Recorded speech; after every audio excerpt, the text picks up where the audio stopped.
I would like to put some things in perspective today. We are obsessed, of course, with breaking news and ratings. The advantage of that is that you know what's happening quickly, or portions of it. The disadvantage is that by obsessed with breaking news, you miss historical context. And you just got something and you ran with it. That's true for the consumer. It's also true for all those who produce the news as well. This year has big significance for us as a nation, as a people. The 400th year since Africans arrived in this country. 400 years is a big year. When I was a little boy, we were all Jackie Robinson fans, were obsessed with the Brooklyn Dodgers. And each year the Yankees would somehow beat us. That was a big deal to us. We'd get beat by the Yankees. Bring the kids on in, Calvin. These kids are from Arkansas. I want them to see it. Give them a big hand as they get them in. Come on in, sit down. Come in. They're from Arkansas. Arkansas it is. Have a seat somewhere. There'll be our special guest tomorrow at our Saturday morning meeting, the Arkansas Travelers.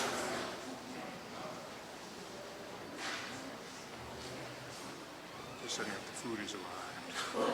Okay.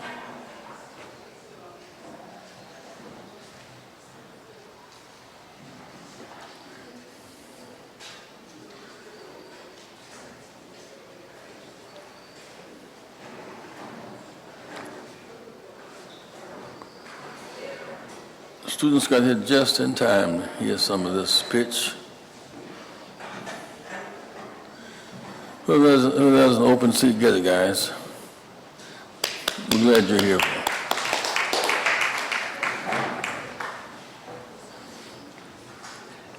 By the way, my friends, we have every Saturday since 1966, we have a regular Saturday morning meeting. It's televised national, so all down in Arkansas, Mississippi, the islands, Africa. It's seen every Saturday morning. That's part of our local-international work. Sit down. Get them chairs.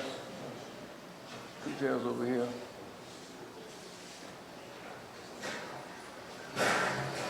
You must have emptied the whole state out today.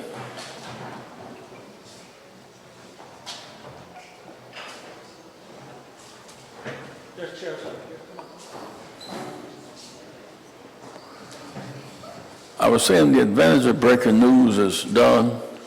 Please be part of this. Sit down. Please let them handle the food. Don's in charge of this, so I'm trying to.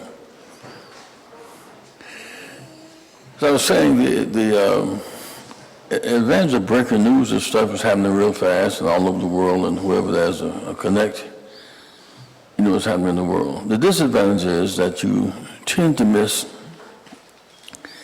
historical context of why the news broke. So, for example, we arrived here 400 years ago, this year, 1619.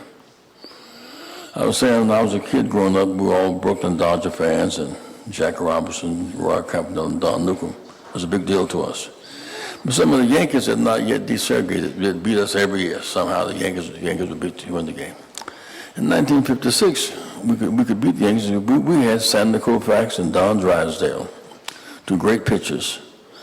Don Koufax was Jewish. Sandy Koufax was. And on the opening day of the game, you think there was excitement about the NBA playoffs. Before that was the NBA or an NFL, that was baseball. And we were at the opening game of the World Series. He was not going to pitch. He wouldn't pitch. So what's going on? So, I'm Jewish. Exodus 13:3 says, remember this day when God put his mighty hand and lifted you out of slavery, out of bondage. Don't forget this day. The Jewish will observe that day 3,000 years later. It's a big day. There must be some indentures, some moments that are worth remembering, some landmarks established. So the context is most Americans, America started in 1776, and I hear the candidates saying Africans had been here 157 years before 1770, 157 years in slavery. We established cotton and tobacco as kings. 157 years of work without wages. We were commodities. Unlike the immigrants who came by boat, refugees often came by boat, some by land. We were commodities exchanged for 157 years. We became such a factor in the economy that the South became addicted to us as enslaved people. Jefferson Davis decided to Africa and to break away from what's now the United States and form his own country. The South had their own currency, own news media, their own point of view. The South represented slavery, secession, sedition, segregation. Those who were slave masters became segregation masters. During that same season, watch this. The big debate was how should we handle them who were the base of our economy. 13 years after the Declaration of Independence was the Constitution, it lists us as 3/5 human. Human enough to work, but not human enough to vote, not to make a wage. Ironically, so long as slavery was going on, we were somewhat protected on the plantation. You need us to work and make other little slaves. There was humiliation attached to it. You look at our skin colors, that reflects on end and rape. Black women had no right, white men were bound to respect. So this sex without challenge, without charge, never an indictment, never a conviction. One woman around 1840 or thereabout, had sex with this man, her slave master. She had protested to his children. She didn't stop, and she hit him in the head with a stick and killed him. They lynched her because blacks had no rights, whites were bound to respect. That was the plight of black women. What we saw in terms of Strom Thurmond and his daughter was no aberration. That was standard operating procedure. White men raping black women for a living. When the war broke out in 1861, if we had lost the war, July 4th would have been the shot fired at Fort Sumter in South Carolina. The South was winning the war. Far north is Antietam, Maryland. Far north is Gettysburg, shifted capital from Montgomery to Richmond. Lincoln made an interesting move. We say, as almost in past, Lincoln freed the Negroes. Well, we saved Lincoln to be able to free us. If we had not joined the Union Army, the South would have won the war. We'd have been in the 4th of July. The country prepared to break away and be cotton partners with France and Britain. This history has meaning because its history is unbroken continuity. And so here we are 400 years later. The country, we were here 157 years before the Declaration of Independence was declared. So it was not 1776, it was 1619. We saved Lincoln. Lincoln freed us. We were betrayed in 1877, but we saved the Union and ended slavery at that time. Segregation was worse than slavery. At least in slavery, we considered assets. We got the right look, we became threats. 5,000 blacks were lynched between 1865, 1880, and 1950. About 400 lynched in Arkansas, 600 in Mississippi, 5,000 blacks. We were driven north as refugees. That's why we came north. We didn't come looking for a job. There was no job for us. We came north in a hurry Many blacks came to Chicago in caskets, for example, pretending they were dead just to get away from the lynch mob. They burned down whole towns. Most lynch mobs took place after church on Sunday. They were very public events headed by the townspeople. So 246 years of slavery, 100 years of legal Jim Crow, and they codified, they undermined the law of Emancipation Proclamation. That takes on a big deal because we pass it as if it's nothing. It was the hand of God ending slavery, technically. We celebrate watch service in our churches. Where did it start? Lincoln said in the fall of the year, I'm going to free them in 100 days if y'all don't rejoin the Union. We watched all night, December 31st. Watched, prayed, sang, watched when he signed the Emancipation Proclamation. That's the beginning of the watch night service. Was not looking for ham hocks and greens next day in ball games. It was, for us, a serious Emancipation Day. And not only did they free us as a people, we all were able to arm vessels, man vessels, and pick up our arm. If a white man said you can't leave the plantation, you had the right to shoot him. We were freed for the first time January 1st, 1863. I was reading the other day, and it depressed me on Memorial Day. And all these horns blowing and people saluting statues and the like. First Memorial Day was not Second World War. When the freedom came in 1865, the townsmen of Charleston handed over their papers of our freedom to the 21st Infantry Colored Division. The South had put almost 300 whites in a racetrack park, and let them die of disease and watch them die. When they died, the Confederates put the whites in a mass grave behind the racetrack.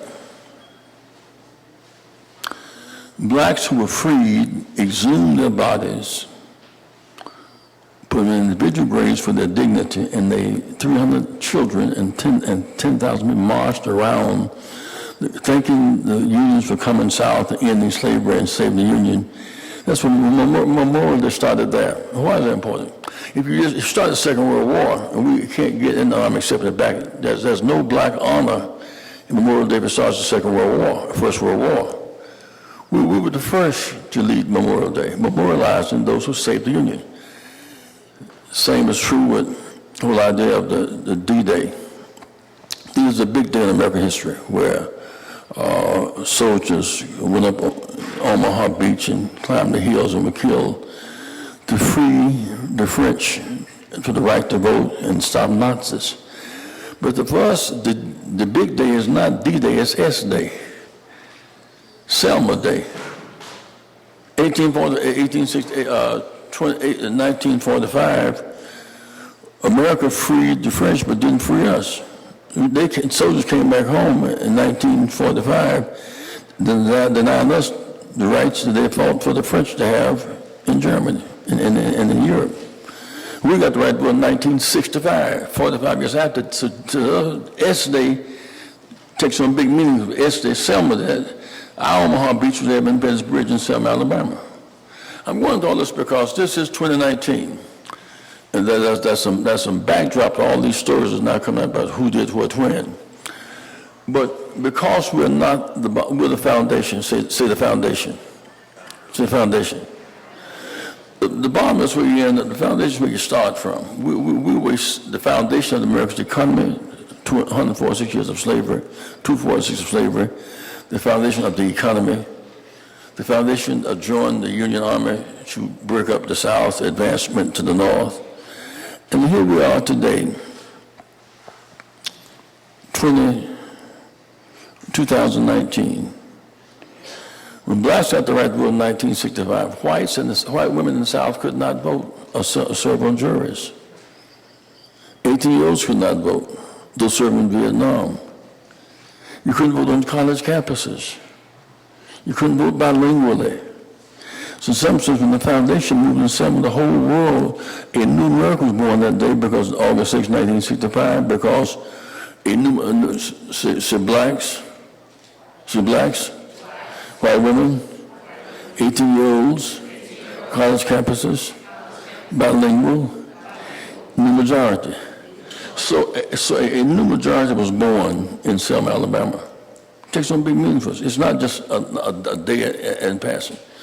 Now, I want to fast forward to the day, because whenever the country's been in trouble, like this fascist move of Trump, our vote this past November stopped the juggernaut of a revival of fascism. Our vote, the same group that saved the Union, saved America from Trump having absolute power over America's lives without an empowered Congress.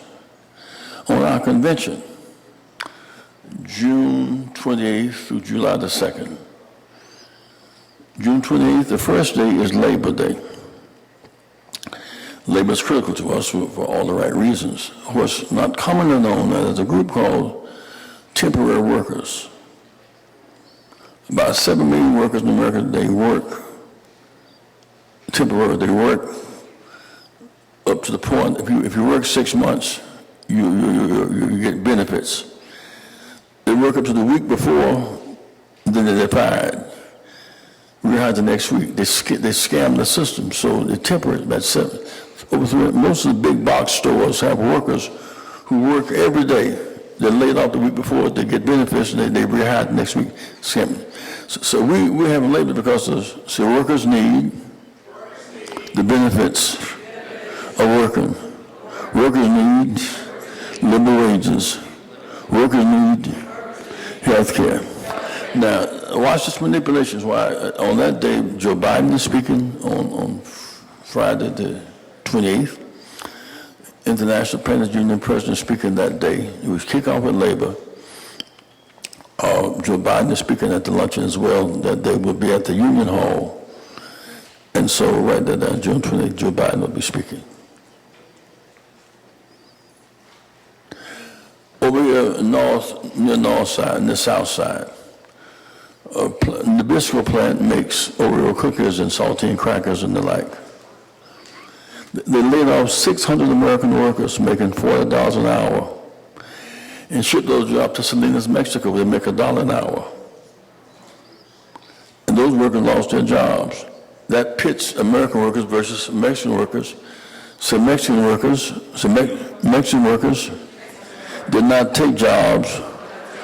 Americans, corporate bosses, took jobs to Mexico, their cheap labor, unorganized, and so that's that, labor. That night, the focus will be on education. We expect Kamala Harris to speak that night at the labor dinner. It'll be at this Chicago Teachers Union, is that right, Jeanette? Teachers, right? That teacher union. We were adjusted again to resegregation. When I was growing up as a kid, we became tired of Booker T. Washington on one side of town and Lincoln High on the other side of town, and then the Central High School for the white people. We finally found a lawsuit. So we won the lawsuit to end racial segregation. We lost the suit to win resource equality. While we filed a suit to end race segregation, the Hispanics filed a suit, the Rodriguez case, if I recall. So you can go in Chicago, you can go to Harper High School. Somebody should do some stories on. You can go to Harper High School, a school without a foreign language. You can go to Harper High School, schools without outdoor facilities. 20 minutes away is Nequa Valley. 5 foreign languages, swimming pools. These kids take the same exam. One scores high, one scores low. Y'all follow me, friends? And the one that scores high goes to the University of Illinois, and the one that scores low goes somewhere. So we're going to file a lawsuit to address the issue of resource segregation. Last night there was a big game in California. Warriors and Raptors. And while both teams competed very diligently as best they could, when the game was over, the Warrior fans were somewhat sad and the Toronto fans was happy. But there was no fight. So whenever the playing field is even, and the rules are public, goals are clear, referee is fair, and the score is transparent, you can accept the outcome. That's what makes athletics such a dynamic deal in our society. Now, on that Saturday morning, we're going to have a mass meeting at Bishop Hart Smith Church on 39th in Indiana. Not here because we're having the roof fixing on this building. 39th in Indiana, we have a big civil rights rally that morning. And I think that Elizabeth Warren probably speak that Saturday morning. And then at 2 to 6, there'll be a mass family affair celebration in front at the Summer Museum. Dougie Fresh is coming, and other artists are coming for a big celebration in the afternoon. Sunday night, we're having a big gospel festival at the same church. Gospel artists, it's a free concert. The afternoon, we're having African ambassadors and consulates at the church, at the hotel. Now, Monday morning is Health Day. Doctors and others are coming, dealing with the issue of access to health. It's astonishing to me how poor people fight for the right to remain poor.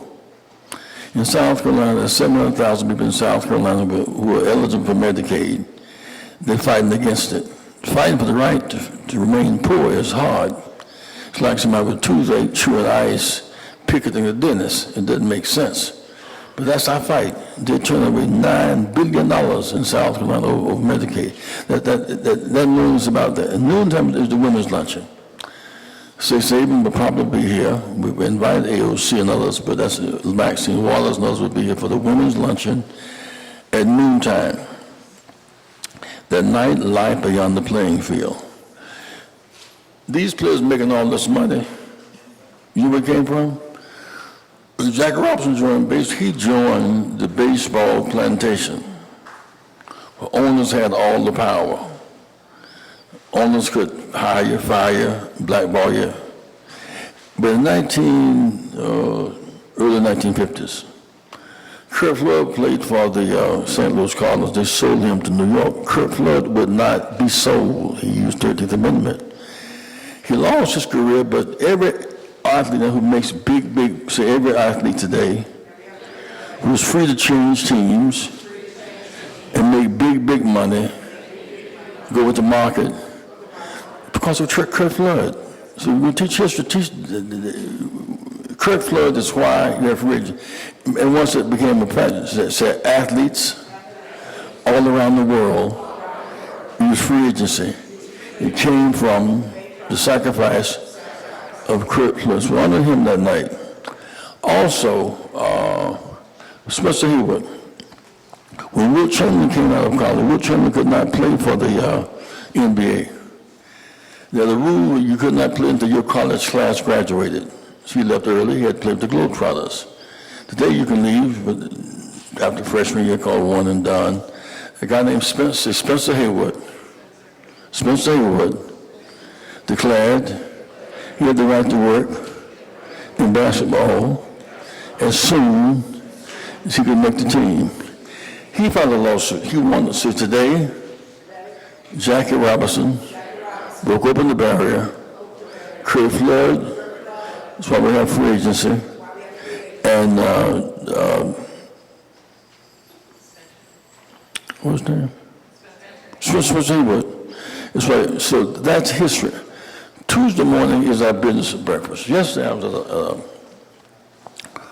shareholders meeting in Washington, Seattle, Washington. They are having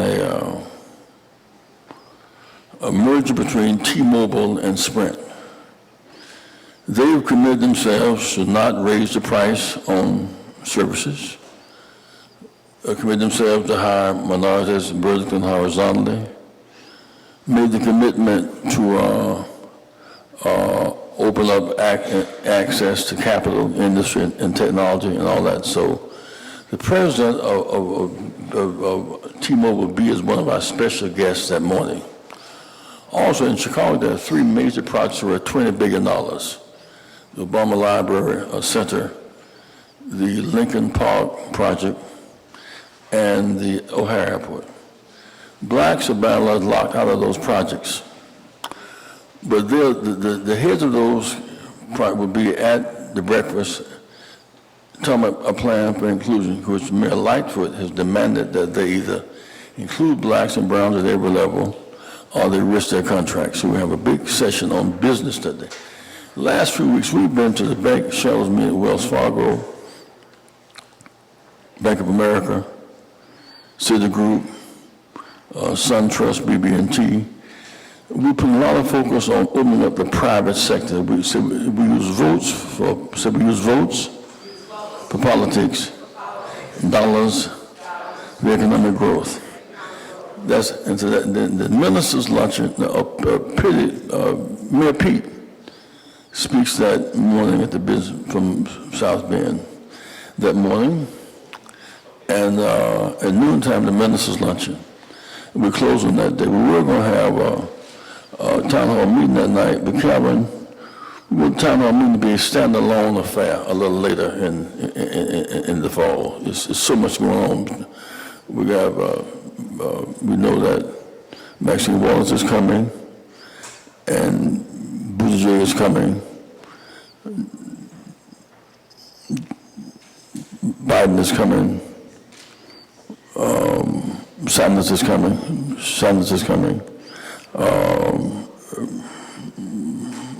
From Massachusetts, Senator Warren is coming. Others are coming too, but they don't know until after they leave the debates in Miami as to what they're going to do. So that's kind of the flow of the convention. So there'll be people coming if you can interview, if you choose to interview them and talk with them. But I think it's important, particularly the media. We set the record straight on the context of our times. If not, we'll be perpetuating more and more erroneous information. I sat there and I literally cried watching Memorial Day service. They saluted the flag and they rolled drums and all that. There were no black heroes in it.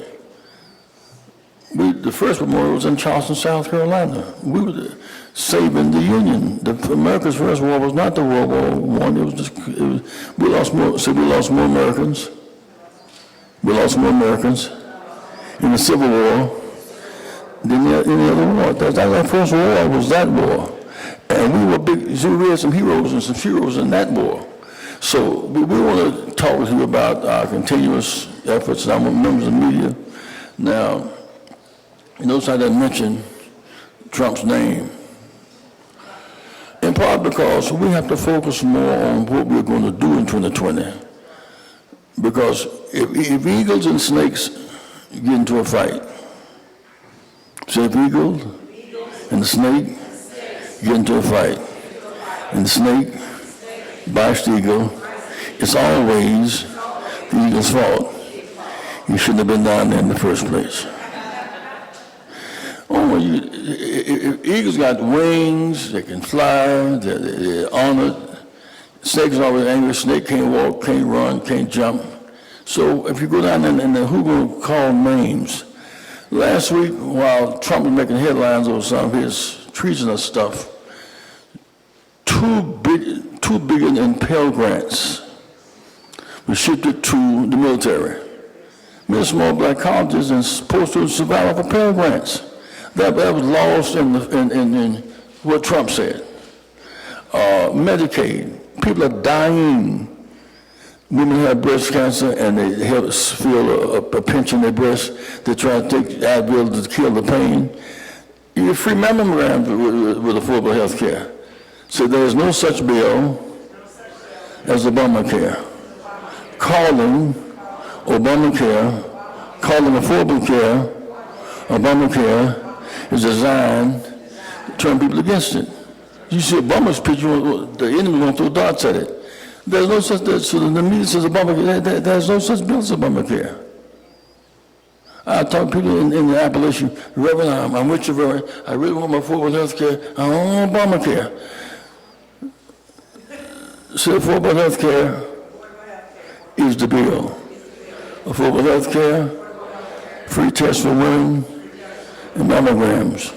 So the parents' health insurance, 226. Free tests. So here we are fighting health care because when the press says Obamacare, y'all shouldn't say that. There ain't no such bill as Obamacare. And don't nickname the bill. It's affordable health care. It's for everybody. Any questions from the media?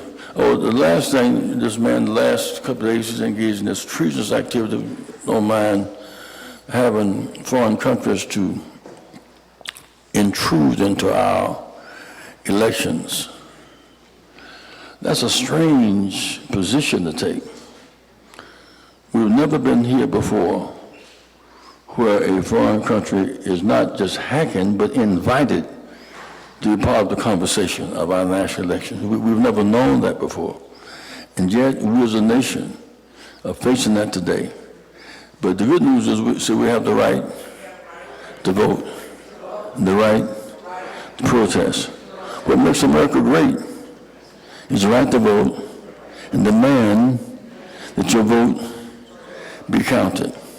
And so what's going to happen is that we can beat Trump. We beat him Hillary beat him by 3 million votes, beat him by 9 million votes in 2018. So we should not fear him, but to call his name all the time, every day, is a trick.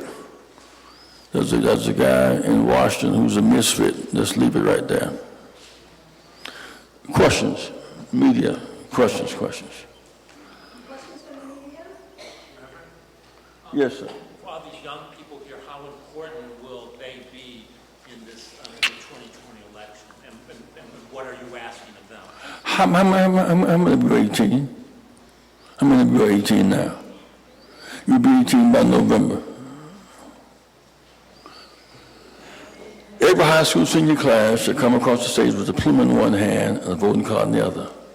Why should you vote? So I should vote. I should vote at age 18 because I want more scholarships.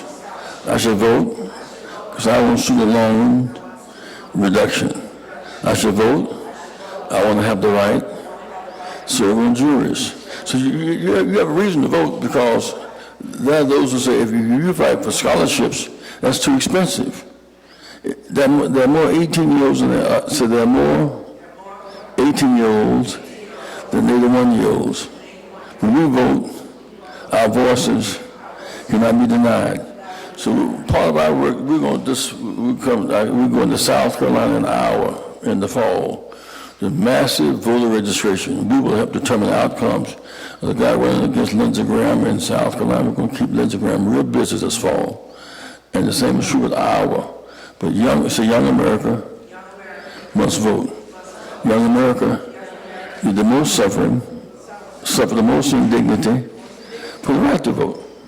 I'm 65. Next question. You were concerned about seniors losing their homes to housing schemes like the contract housing? Maria Pappas, the city, what's her title? She's the clerk. No, she's not the clerk. Maria Pappas. Cook County Treasurer. There are thousands of homes in Chicago. People lose their homes because they don't know that they owe taxes. Others owe money in the form. They owed us about $5,000. We didn't know that. Every house in Chicago that's available to be taken on the scavengers list. There's people who study the list.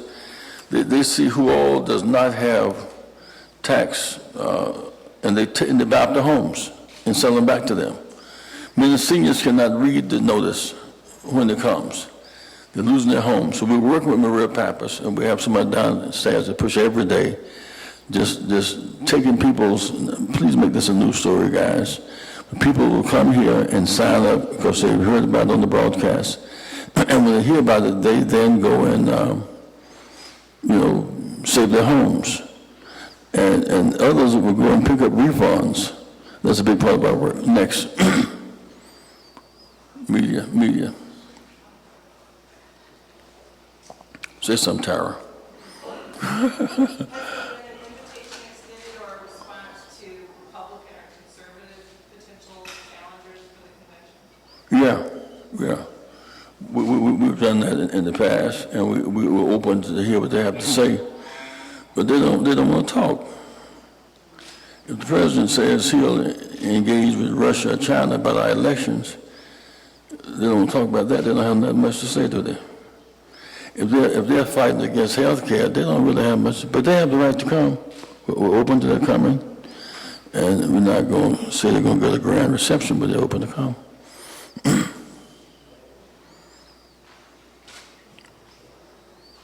Next. Y'all so quiet, I'm up to disturb me. Yes, ma'am. Reverend Jackson, the name of the convention is called Preparing the Damage Done. So is there anything that you want to make sure the conventioners and those people attending take away from the convention with that in mind? The problem with discussing reparations, that's a conclusion without a predicate being laid. The predicate, the state of Israel doesn't make sense unless you understand World War II. After 6 million people are killed and ravaged and destroyed, therefore they need a place to stay. That's a logic. That's a logic to that. Reparation, there's a logic to it. Today blacks, today blacks are free but not equal. We do not own a single downtown building in any city in America. We have one, Johnson Publishing, is gone. Now it's been ate it up. Because after 246 years of slavery, those who made money as shipping magnates and cotton dealers, they kept the money, they freed us without resources. Another 100 years of freedom, so we're free, but not equal. Freedom means little without access to capital, industry, technology, and deal flow. So we're going to 1,000 churches. You super believers that we have a room upstairs where we do robotics. We have 30 computers. I want you to learn how to do apps, codes, and programming. The 2 million jobs are available right now. So when churches begin to take some empty Sunday school space and teach apps, codes, and many of our children, they learn at school, come home, they're not connected to broadband. That's a political struggle. Or they come home, there's no computer, or there's nobody at school to teach it. So to not learn internet and broadband and apps and codes and programming is worse than racial segregation. You locked out of tomorrow's world. And so that's a piece of our work right there. And as for the labor union leaders sitting here, right now we cannot build where we live. So we need the skill to rebuild where we live. The downside of urban, abandoned territories is slums. The upside is there's work to be done. We should have the right to rebuild houses, churches, schools, bridges, infrastructure, where we live. So it's a bright side to the crisis. And so we work with the unions on getting more young blacks and Latinos with trade skills. There's very few unemployed plumbers. People already need a plumber. Very few unemployed painters. People already need painters. plumbers, and so cabinet makers. And so that's a big part of our work. And that's a part of the ministers' division. And that I think Reverend Jeanette has on that Friday, Reverend Jeanette? Yeah. We'll have sessions. In Arkansas, I want your churches, your pastors to come to the convention. Go back home and you're going to see in a few minutes a room we have about 20 computers. Children come here on Saturday and they learn computer skills. We're also going to get it in Cook County Jail. But 7,000 youth in Cook County Jail who are there on a nonviolent drug charge. They're not putting them out of jail because jail becomes a hotel. But see, when you leave jail, you need skill, transportation, and a job. If not, you're surely to come back. So we're going to teach out the young people, we're going to take some of that empty space and time they have to do nothing and learn how to master the science of our age. Next. The food, y'all got the food, you're going to eat them little boxes. We used to give y'all chicken and ham hocks and cornbread. Act like y'all was superior. You didn't want to eat that. So we give y'all what y'all like to eat, potato chips and stuff I don't eat. But next question, media. We want to do some interviews, some morning interviews starting tomorrow morning with your various stations. I say ABC's in the house. ABC is in the house. Well, to begin to interpret, what does it mean when Biden comes? We know Joe Biden. We know Kamala Harris. We know Cory Booker will probably speak that Saturday. Democrats have a tremendous challenge.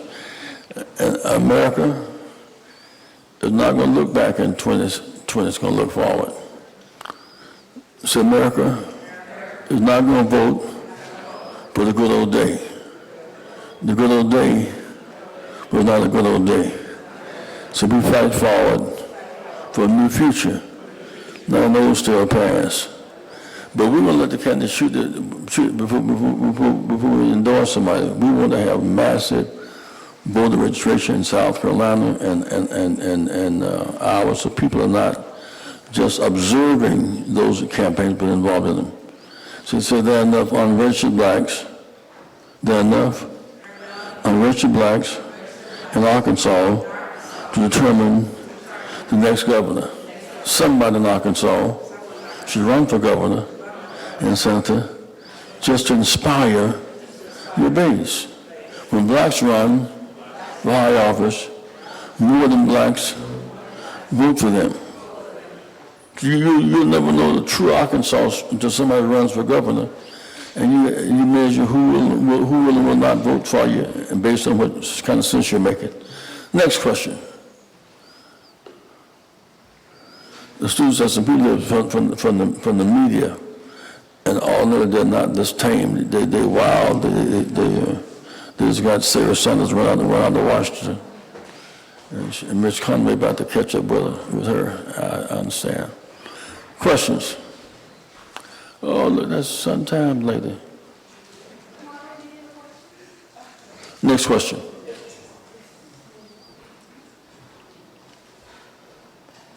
You also quite, I'm intimidated. How, Calvin, we're going to take the students down to Pearls and feed them a serious meal. They're not going to come in and eat no hors d'oeuvres on my watch. So we're from Arkansas. We don't eat hors d'oeuvres. Talk to say we eat chicken, cornbread, potato pie, turnip green, lemonade. So these little boxes, isn't that?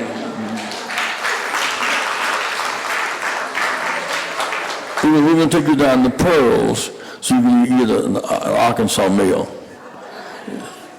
Well, we can take pictures in a minute, but we're also going to eat together too. But what I want the students before they leave, I want them to see our laboratory upstairs for robotics and a laboratory for the computer. So I want your church could have 20 computers, one in the Sunday school. Teach those children that, and that say somebody in Arkansas who works in technology can teach children technical skills. Somebody at the university will volunteer. So I want you to see our laboratory and the 2 rooms with the robotics, and then we can go and eat. All right? Now, students, I want you to understand, I want you all to go upstairs right quick. Where's Jeanette Wilson? Where's Jeanette? Huh? Okay, well, I don't want the video, but I want you, please take the students upstairs to see the lab, because I want keep your seats, Arkansas friends, if you proceed for a moment, we have a video we want you all to visit to see about Reverend Jackson, and also for our media. You'd be so kind as to watch this, please. Thank you.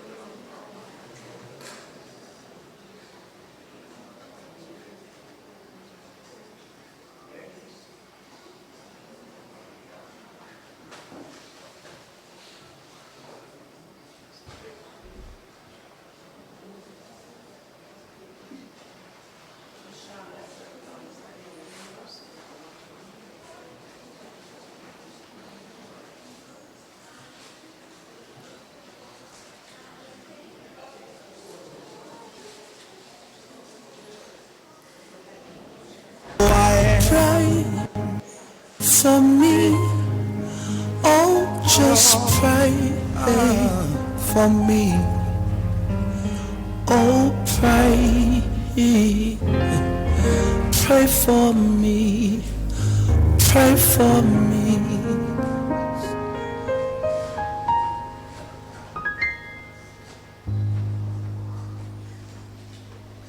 I'm Reverend Jesse Jackson. I was born in Greenville, South Carolina, in the throes of legal segregation or apartheid, but against those odds, with the help of God and loving parents and inspiring teachers, I was able to break that cycle and make a contribution.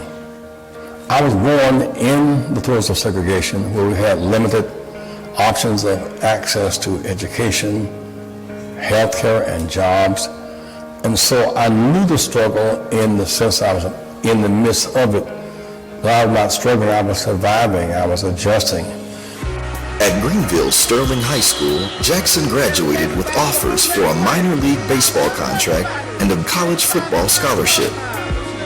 At North Carolina A&T, Jackson majored in sociology, was the quarterback on the football team, and served as the student body president.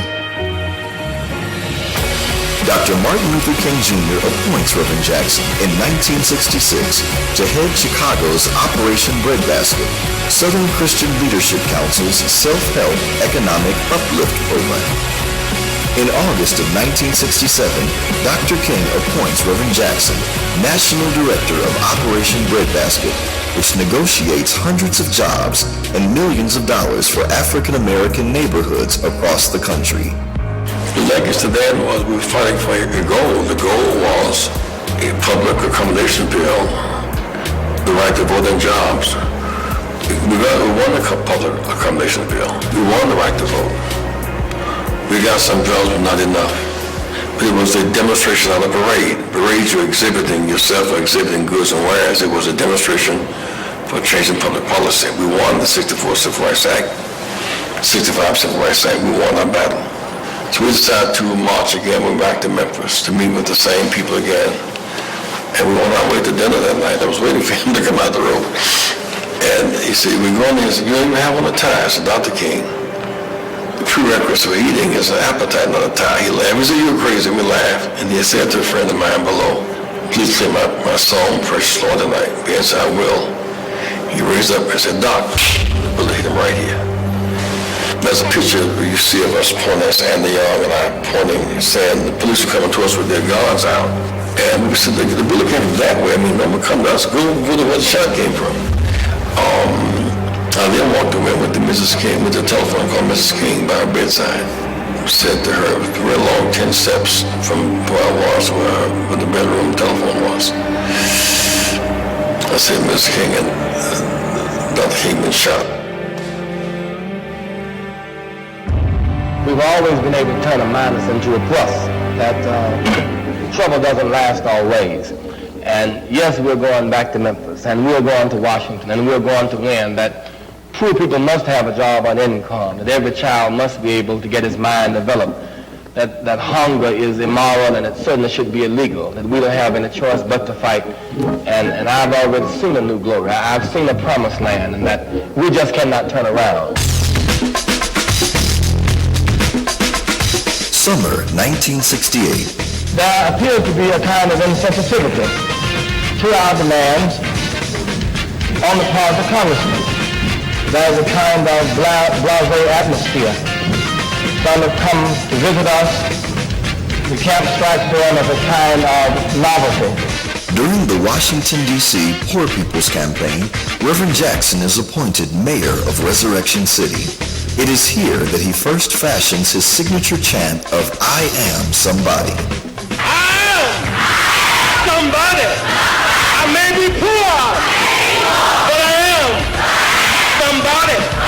We talked about an organization that would involve people in a united struggle, and so it was people united at first to save humanity, and then at a later point it became people united to serve humanity. Just what is Operation Push? Well, Operation Push is a civil economics organization. It's a religious organization with an economic mission. And we believe that the black church is the political and spiritual salvation of our people. And it is to that extent that we challenge churches and churchmen to get involved. Excuse me, Reverend Jackson, are we ever going to get to answer a question here? The question is moot. Under the Reagan administration, answering questions is no longer a priority. One-liners, smile styles, and profiles. Issues like education, health care, and social programs have to take a back seat to $1 trillion military build-up, a $700 billion tax cut for the rich. As a matter of fact, 90,000 corporations last year made profits and paid no taxes, while people making $2,000 below poverty paid taxes. Reverend Jackson announces at the Washington, D.C. Convention Center before 5,000 people that he is running for President of the United States. There was an anchor who said, mothers, go get your children. Bring them before the television. Sit down, hold on to your seats. You're about to hear one of the greatest speeches that you've ever heard in your life. But just because you're born in Islam does not mean Islam is born in you, and you can rise above it. We must leave racial battleground and come to economic common ground and moral higher ground. America, our time has come, and come November, there will be a change because our time has come. Thank you, and God bless you. What do you do, Jesse? I mean, we sing after rallies and what? I suppose, and it is, you know, when I look at the young people here tonight, I fight for freedom. I fight for the American dream. To build them up, it is our job to protect and support. Some say my future not that bright. Some say I'm useless, unholy, and I'm not living right. At the beginning of the day, look in the mirror and say, I am somebody. Well, I believe the future's in my hand. And I tell every boy, girl, woman, and man, if I can think it, I can believe it. Created and achieved, so I am somebody. Oh, I am somebody. Oh, I am somebody. Yeah. down and pushed away, but at the end of the day, I am somebody. Oh, so take away the hate and give me love. Yeah. So take away the hate and give me love. Give me peace instead of pain. Joy inside this rain. I will remain somebody. Oh, so take away the hate and give me love. Somebody. Take away the hate and show me love. Make me down but not destroyed, empty but not void, 'cause I am somebody. Oh, I am somebody. Oh, I am somebody. I served as faithful as I could, as long as I could, make life better for people around me and try to leave an imprint in the sad times.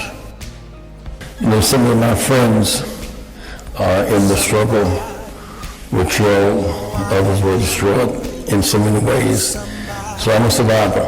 I've been blessed to be a long distance runner. I am somebody. Ooh, I am somebody. Oh, I am somebody. Students, stand up, students, stand up, stand up. Say I am. Come on, students, say I am. Come on, Arkansas, say I am. On your feet, say I am. Somebody. I am somebody. Respect me, protect me, never neglect me. I am somebody. My mind is a pearl. I can learn anything in the world if my mind can conceive it and my heart can believe it. I know I can achieve it. It is not my aptitude, my attitude to determine my altitude. How high I will rise. Down with dope, up with hope. Come on, down with dope, up with hope. Stop the violence, save the children. Stop the violence, save the children. Keep hope alive. Keep hope alive. Keep hope alive. Let me hear you scream.